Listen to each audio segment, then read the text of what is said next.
We need balance, and the only way things will change is if we take a real honest look at the scripts that have been passed down to us from generation to generation, and the roles that, as men, we choose to take on in our everyday lives.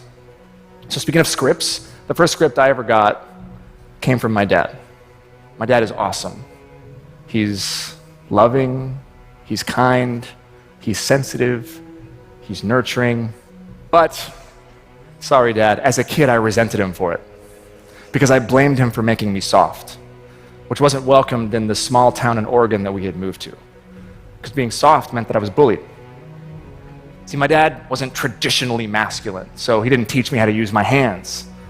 He didn't teach me how to hunt, how to fight, man stuff. Instead, he taught me what he knew, that being a man was about sacrifice and doing whatever you can to take care of and provide for your family. But there was another role I learned how to play from my dad, who I discovered learned it from his dad, a state senator who later in life had to work nights as a janitor to support his family, and he never told a soul. That role was to suffer in secret. And now 3 generations later, I find myself playing that role too. So why couldn't my grandfather just reach out to another man and ask for help?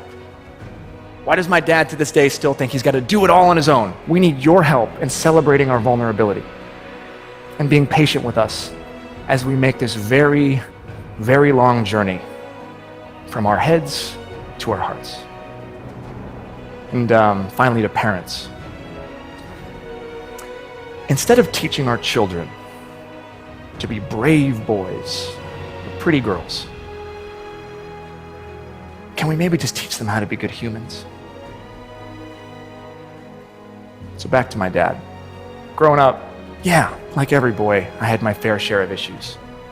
But now I realize that it was even thanks to his sensitivity and emotional intelligence that I'm able to stand here right now talking to you in the first place. The resentment I had for my dad, I now realize had nothing to do with him. It had everything to do with me and my longing to be accepted and to play a role that was never meant for me. So while my dad may have not taught me how to use my hands, he did teach me how to use my heart. And to me, that makes him more of a man than anything.